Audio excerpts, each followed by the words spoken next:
Hello, my name is Austin Ebel.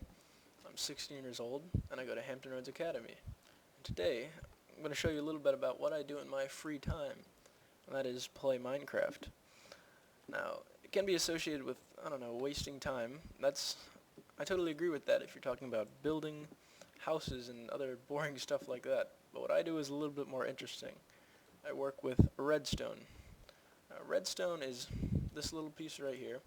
You can make lines with it. And basically, it has two states. It has on and it has off. Now, something else that has two states, on and off, or 1 and 0, is binary. So therefore, I can say, when it's on, it's a 1. When it's off, it's a 0. So basically, I can do something interesting with this later on, which is build an adder. Now, an adder is made of an XOR gate, very nice little logic gate, another XOR gate, and two AND gates for carry calculation. I'll just build a quick little XOR gate right now to demonstrate.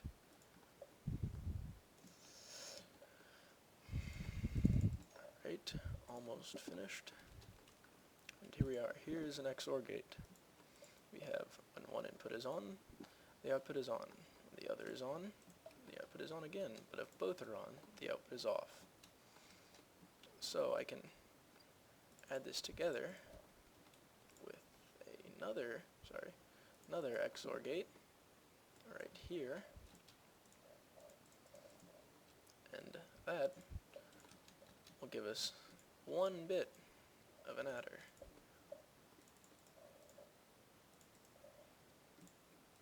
A 1-bit adder right here. Very interesting and totally useless. Alright, here. It is almost done, and here we go. Here is a 1-bit adder. But it's not necessarily done yet. We still have to add a carryout. Carryouts are very useful if we're chaining these together and making multiple bits, say 4 bits, which I'll show you guys in a little bit. Basically, carryout is on when both inputs are on. Therefore, if I'm adding 1 plus 1, I want to get a carryout because that's 1, 0. So now what do we know that is, well, that this output is on when both inputs are on, and that is all, is an AND gate. An AND gate right here is this, basically.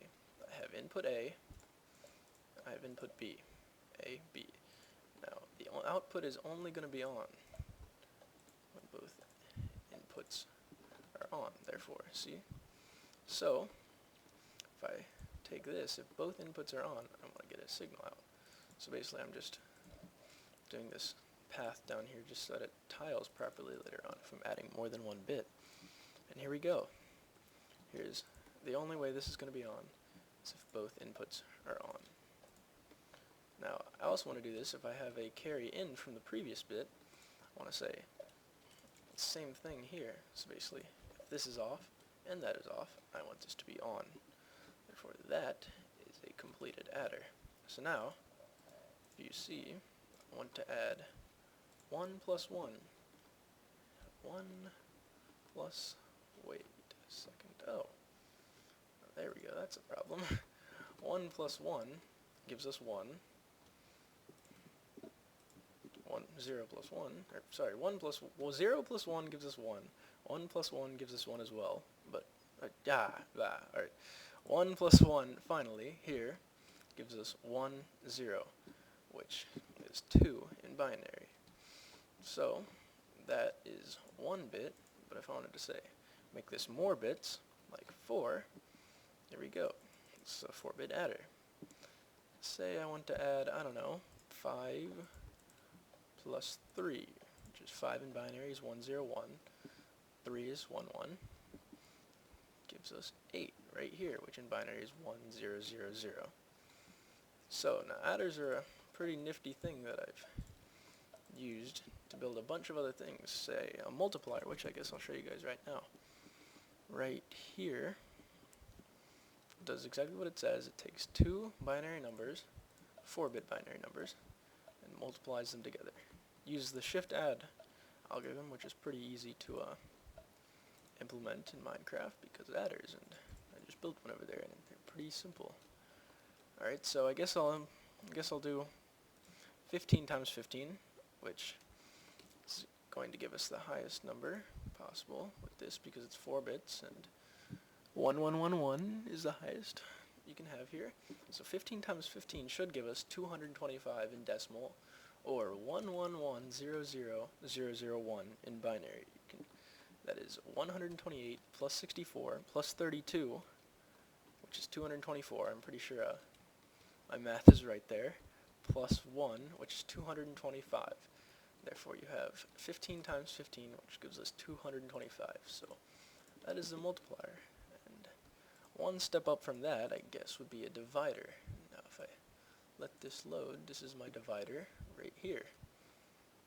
Loading. All right, so say this is basically the exact same thing, except using the shift subtract version of division. So basically it works like addition, but I'm adding a negative number, so therefore that is subtraction. Alright, so I guess I'll divide 15 by 3, which will give us a nice perfect number of 5 in binary, which is represented by the lamps 1, 0, 1, or 5. So I'll just show you a little bit 1, because this is 4, so 1, 0, 1. So now, say I want to divide something like 15 divided by 2, and that'll give us a nice and ugly number of 7 remainder 1. I'll do remainders here. I don't want to do floating point because it's a little bit glitchy, the one I built over there. Alright, so 7, which is 4 plus 2 plus 1, which is 7. And remainder 1 right here. This is 1, 2, 4, 8. So this lamp is on, therefore it's a 1. So here we have a divider as well. So I've taken all of this stuff that I've built, logic I've accumulated over my time of doing redstone, and I've made this sort of really long-term project that I'm working on. And that is a graphing calculator, a quadratic graphing calculator inside of Minecraft, which no one to this date has done before. It's not yet done exactly, but it's on its way. So this basically works by taking an x value. I guess I'll start with a 0 really quick.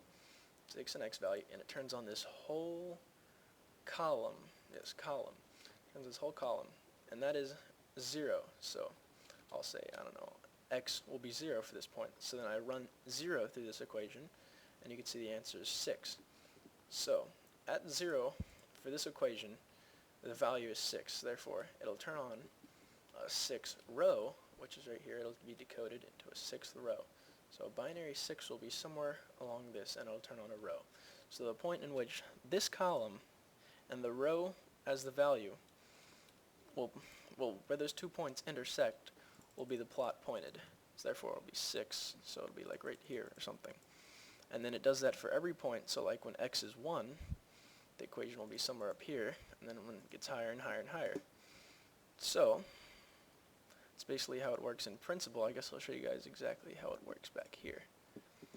So it has these numbers. It goes from negative 20 to 20 because that's how many x values there are, 40 here in this graph.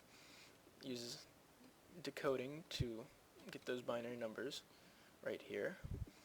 Basically, it goes, well, it takes this is the x squared portion of it, just this multiplier right here, and it's basically the exact same thing I was showing you guys over there, except it's bigger, a lot bigger, because I'm dealing with a lot bigger numbers than 4-bit ones.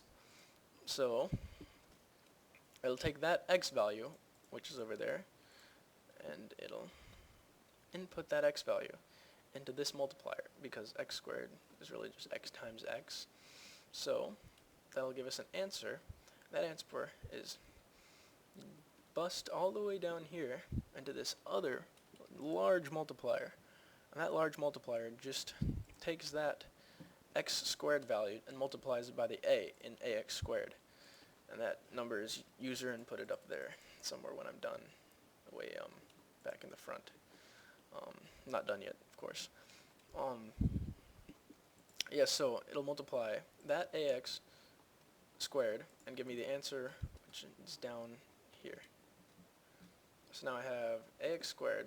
Now I gotta find a way to do bx here, and that's just multiplying that x value by another user inputted thing right here.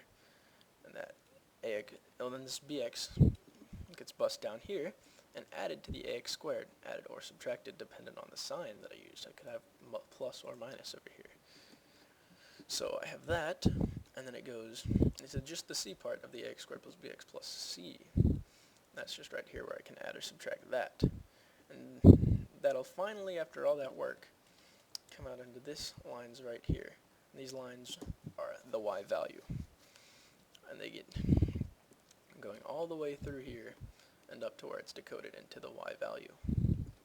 So basically, at that point, I will have multiple points on this graph, but points on the graph is not necessarily the coolest thing I could possibly do with this, because say I wanted to, I don't know, connect those lines.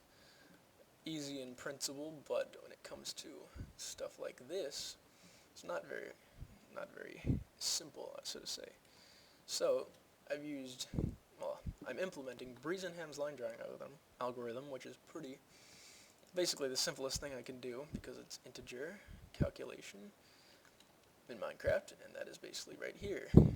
This is what I've got going so far. It'll basically tell me whether it's greater than 0, less than 0, or whatever like that, so I can increment x, y, and anything accordingly.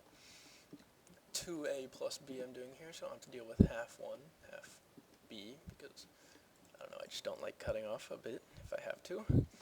So that'll say, I don't know, where a is the negative change in x, and negative change in x, and y is the, and then b is delta y.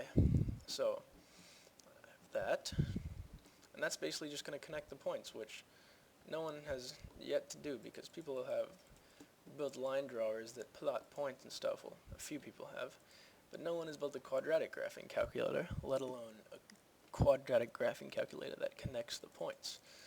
So that would be really nice to do, and I will be finishing that pretty soon, actually. I have everything in principle. I could show you right now, but it's kind of glitchy. It'll give me some random points because I haven't quite worked out the timing of this thing. So basically, it's a work in progress, and it'll be done in about a month or so. All right, that's basically it for this. Just thank you for watching. Really, I hope you consider my application, and I guess that's really it. Thanks for watching. Bye.